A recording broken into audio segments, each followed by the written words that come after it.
ესე იგი მეგობრებო, ეს არის Mazda Atenza 2 და 3 ერთმანუსიანი.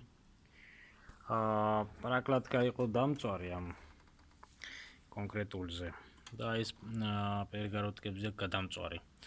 რა თქმა უნდა, ამას ბლოკის ამოღება და ზედაპირის გადაშლიფა უკეა, მაგრამ მე პატრონე არ მაკეთებინებს, ამიტომ უნდა დავამუშაოთ. გადავასუფთავოთ, ასე ვთქვათ რა. მაქსიმალურად ჯერ საკანცელერიო დანით მოვფხეკავთ.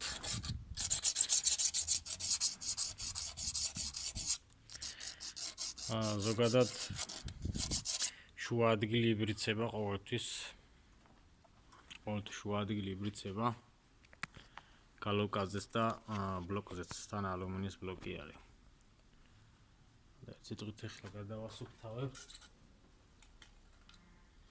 და განახებთ შედეგს თუ როგორ გადასუფთავდება, ასე ვთქვათ, შლიფოვკის გარეშე სახლის პირობებში, მაგრამ რა თქმა უნდა,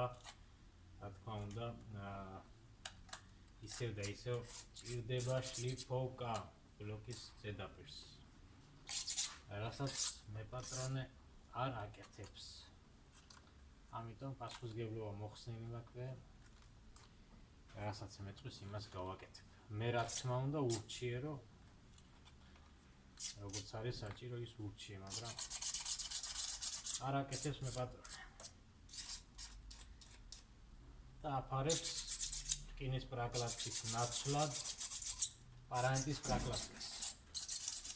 რა თქმა უნდა გაწევაც არ ექნება ისეთი, იმიტომ რომ კამერა დაპატარავების ნაცვლად დიდდება და კომპრესით პირიქით დაბლა მოდის ვიდრე მაღლა.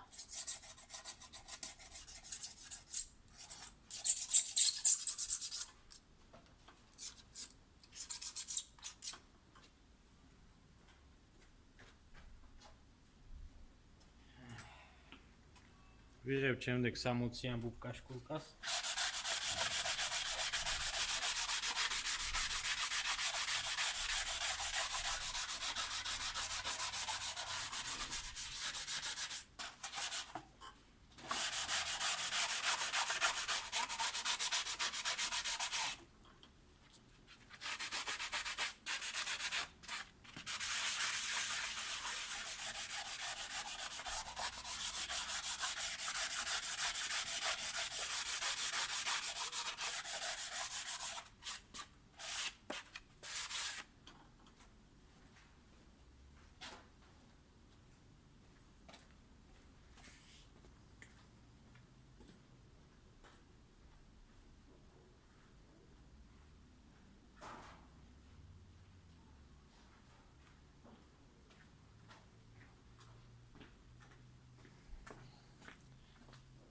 სულ ეს არის.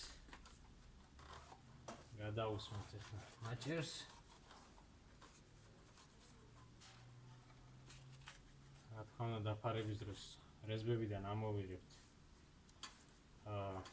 სითხეს, რომ გალოკის დაჭერის დროს ბლოკი არ გასკდეს.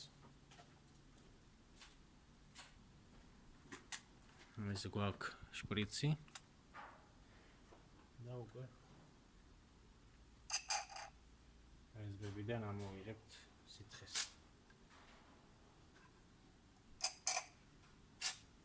და ესე ყველა 2, 4, 6, 8, 10 ცალი რეზბიდან ამოვიღებთ სითხეს. სულ ეს იყო. აი როგორი იყო პერგაროტკებზე და ახლა აი ესე გადასუფთავდა. მაგრამ კიდევ ერთხელ ვიძახი, უკეთესი იქნებოდა ბლოკის შლიფოვკა. მაგრამ რახან პარანტის პრაკლატკას ვაფარებ ჟესტის პრაკლატკის ნაცვლად, ჟესტის პრაკლატკას იდეალური სისწორე სჭირდება როგორც ბლოკზე, ისე გალოკაზე, მაგრამ პარანტის პრაკლატკით ამ ცოტა ჩავარდნას, ასე ვთქვათ, შევავსებთ. მადლობა ყურადღებისთვის. ეს იყო Mazda Atenza ფურგონი. გამოიწერეთ ჩემი არხი და ლაიქეთ, გადააზიარეთ. რათა არ გამოტოვოთ შემდეგი საინტერესო ვიდეოები.